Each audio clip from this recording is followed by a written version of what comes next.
আমাদের এই সাথিয়াপাড়া এই আসনে যিনি আগামী দিনে জামাত ইসলামের পক্ষে নির্বাচন করবেন তিনি হচ্ছেন শহীদ মাওলানা মতিউর রহমান নিজামীর সুযোগ্য সন্তান ব্যারিস্টার ডক্টর নাজিবুর রহমান মুমিন। ইনি নিজে ওখানে আমাদের আসুন তো পরে ওখান থেকে আসলাম। আরে আমার কাজটা শেষ করা লাগবে। দোকানে একবার দাঁড়াই। হ্যাঁ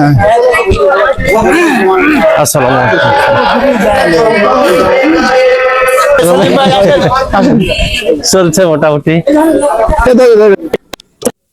আসো আসো হ্যাঁ আসো এদিকে আসেন আপনারা। সম্মানিত ভাইরা, আমরা জামাত ইসলামী বাংলাদেশের পক্ষ থেকে আমরা আসছি বাংলাদেশ জামাত ইসলামী গত 11 এপ্রিল থেকে 25 এপ্রিল পর্যন্ত সারা বাংলাদেশে গণসংযোগের কাজ করছে। আমরা সেই ধারাবাহিকতায় ধুলার ইউনিয়ন 2 নম্বর ওয়ার্ডে চাপড়ি গ্রামে আমরা গণসংযোগের কাজ শুরু করছি। সকল নবী রাসূল যে দাওয়াত দিয়েছেন জামাত ইসলামী বাংলাদেশ সেই দাওয়াতের কাজই সারা বাংলাদেশে করে যাচ্ছে। বিশ্বনবী মুহাম্মদ সাল্লাল্লাহু আলাইহি সাল্লাম যেমন লোক জোগাড় করেছিলেন তেমনি জামাত ইসলামী বাংলাদেশ 3 দফা দাওয়াত নিয়ে মাঠে নেমেছে।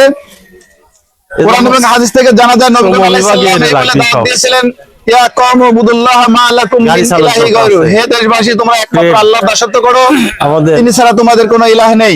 চেঞ্জ শ্রমিক ট্রেড আছে তো সদস্য আর শেষ নবীর দাওয়াত যারা কবুল করেছেন তারা এই ঘোষণা দিয়ে ইসলামে প্রবেশ করেছেন লা ইলাহা ইল্লাল্লাহু মুহাম্মাদুর রাসূলুল্লাহ, আল্লাহ ছাড়া কোনো ইলাহ নেই, মুহাম্মদ সাল্লাল্লাহু আলাইহি ওয়াসাল্লাম আল্লাহর রাসূল। জামাত ইসলামী কালেমা তাইয়্যিবের 3 দফা দাওয়াতকে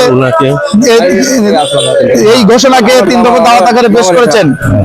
এক নম্বর দুনিয়ায় শান্তি আখিরাতে মুক্তি পেতে হলে জীবনের সর্বক্ষেত্রে একমাত্র আল্লাহ তাআলাকে ইলাহ এবং মুহাম্মদ সাল্লাল্লাহু আলাইহি ওয়াসাল্লামকে আদর্শ নেতা মেনে নিতে হবে এবং আমরা মেনে নিয়েছি। জামাত ইসলামী বাংলাদেশের স্লোগান হচ্ছে আমার নেতা তোমার নেতা বিশ্বনবী মুস্তাফা।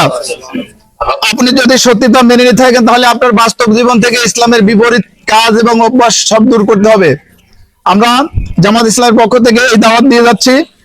আর আল্লাহ এবং আল্লাহ রাসূলের বিরুদ্ধে কারো আনুগত্য না করার সিদ্ধান্ত নিতে হবে। আমরা আল্লাহ এবং আল্লাহ রাসূলের বিরুদ্ধে কারো আনুগত্য করব না।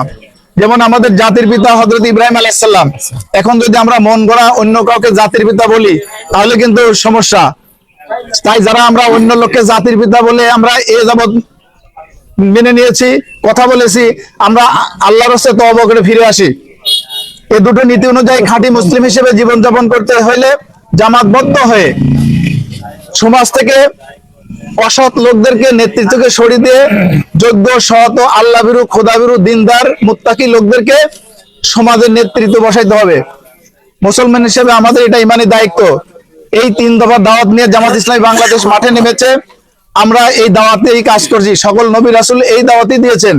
আসুন আমরা মুসলমান হিসেবে আমাদের ইমানি দায়িত্ব, আমরা সমাজ থেকে খারাপ লোকের নেতৃত্ব সরিয়ে দিয়ে ভালো লোককে আমরা নেতৃত্ব আসনে বসাই।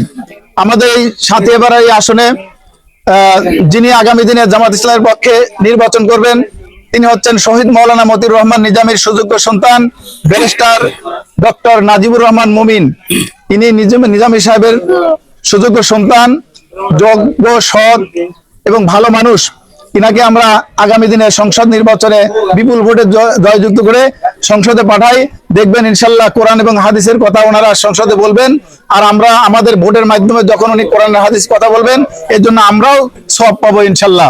আসুন আমরা আগামী দিনে এই ভালো লোকদেরকে নেতৃত্ব আসনে বসা দিয়ে আমরা এই ইমানি দায়িত্বটুকু আমরা পালন করি।